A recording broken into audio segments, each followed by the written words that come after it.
On those days when we feel a little out of tune, a little less than what we think we see or hear in others, I would ask us, especially the youth of the church, to remember it is by divine design that not all the voices in God's choir are the same.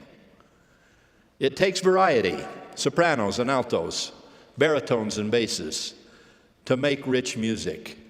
To borrow a line from the cheery correspondence of two remarkable Latter-day Saint women, all God's critters got a place in the choir.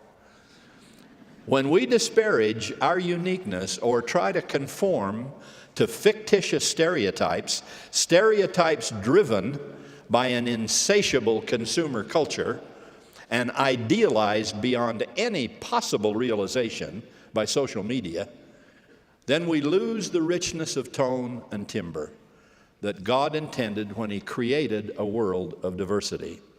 Now, this is not to say that everyone in this divine chorus can simply start shouting his or her own personal oratorio. Diversity is not cacophony, and choirs do require discipline. For our purpose today, Elder Hales, I would say discipleship. But once we've accepted divinely revealed lyrics and harmonious orchestration composed before the world was, then our Heavenly Father delights to have us sing in our own voice, not someone else's. Believe in yourself and believe in Him. Don't demean your worth or denigrate your contribution. Above all, don't abandon your role in the chorus. Why? Because you're unique. You're irreplaceable. The loss of even one voice diminishes every other singer in this great mortal choir of ours, including the loss of those who feel they are on the margins of society or the margins of the church.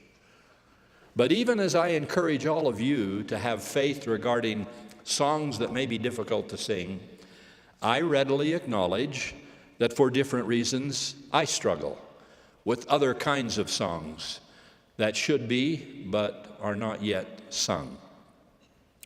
When I see the staggering economic inequality in the world, I feel guilty singing with Mrs. Hewitt of blessings which God gives me now for joys laid up above.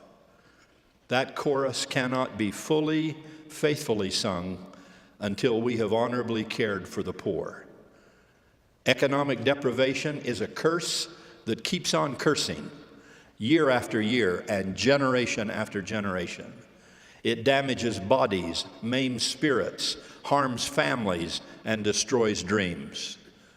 If we could do more to alleviate poverty, as Jesus repeatedly commands us to do, maybe some of the less fortunate in the world could hum a few notes of "There is sunshine in my soul today," perhaps for the first time in their lives.